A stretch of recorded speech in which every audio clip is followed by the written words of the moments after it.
माझा त्याच्याशी काही संबंध नाही।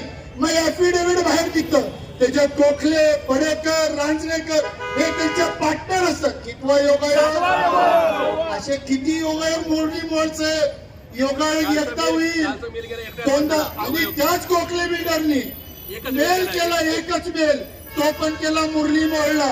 कितवा योगायोग, आता हा योगायोग म्हणायचा का भोगाभोग म्हणायचा? म्हणून मोहन साहेब, तुम्हाला या पापाचा भोग भोगावा लागेल, तुम्हाला आणि देवेंद्र फडणवीसांना भोगावा लागेल। आणि जे पाप तुम्ही केलंय, एखादा भुरटा चोर पैशाची पेटी मंदिरातली चोरतो, अरे तुम्ही अख्खं मंदिर चोरलं, तुम्ही भस्मासूर तुम्हाला झालेलं आहे। आणि राहिली मॉडेल कॉलनी सारख्या ठिकाणी जर 3.5 एकर जागा असेल आणि त्याचा व्यवहार अशा पद्धतीने होत असेल तर म्हणजे विचार करण्यासारखे, रातोरात हे व्यवहार होतात कसे काय होतात? कारण आम्हाला सामान्य एखादी खरेदी करायची असेल तर 6 महिने डॉक्युमेंटेशनला जातात, FSI घ्यायला कितीसा वेळ जातो, त्यांच्या 100 अटी असतात। मग ह्यांना त्या अटी का नाही लागल्या? का? कारण की पदावर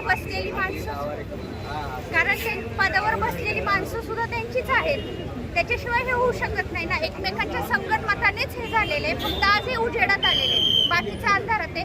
पण आम्ही पुणेकर पण काय अडाणी नाहीयेत, आज हे जरी उजेडात आलं असेल तर पुढच्या 100 गोष्टी आम्ही उजेडात आणू। आणि जोपर्यंत जैन समाजाची हॉस्टेलची जागा आणि जैन मंदिर जोपर्यंत त्या ट्रस्टच्या नावावरच होत नाही, तोपर्यंत आम्ही लढा देत राहू। आणि दुसरी गोष्ट, गोखले बिल्डर सारखे जर नामांकित बिल्डर ह्याच्यात अडकलेले असतील तर त्यांनी फक्त एक मेल केला म्हणून तो व्यवहार रद्द होत नाही, एवढी अक्कल आम्हाला आहे।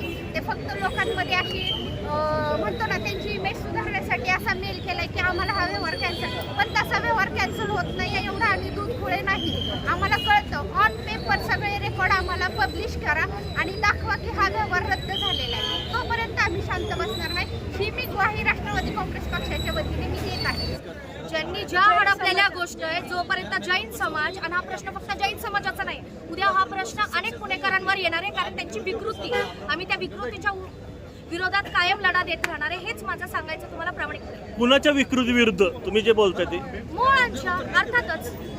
राज्यमंत्री मुरली मोहोळ पहिल्या दिवसापासून खोटं बोलत आले, ते खोटं आज परत एकदा सिद्ध झालं।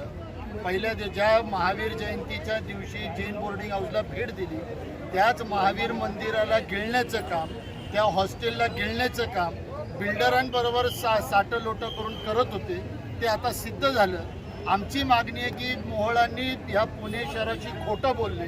देवेंद्र फडणवीसचे नातेवाईक चॅरिटी कमिशनर कलोट यांनी तातडीने मान्यता दिली, यांनी तातडीने राजीनामा पण तसा दिला पाहिजे आणि संविधानाला अभिप्रेत असणारं वर्तणूक तुम्ही केलं पाहिजे। जे आंदोलन तुम्ही छेडलेलं आहे त्याची रूपरेषा काय आहे आणि तुमचा लढा हा कुठपर्यंत चालू राहणार आहे? आपल्या सगळ्यांना माहिती की जैन हॉस्टेलची जागा ट्रस्टींनी विशाल गोखले बिल्डरला ती जागा दिली विकत असताना राजकीय परिस्थितींनी असणारी मुरलीधर मोहोळ त्यांचे पात्र। मला ह्याच्यामध्ये महत्त्वाचे कायदेशीर मुद्दे मला एखाद्या वकिलांनी सांगितलं 2 महिन्यामध्ये चौकशी करावी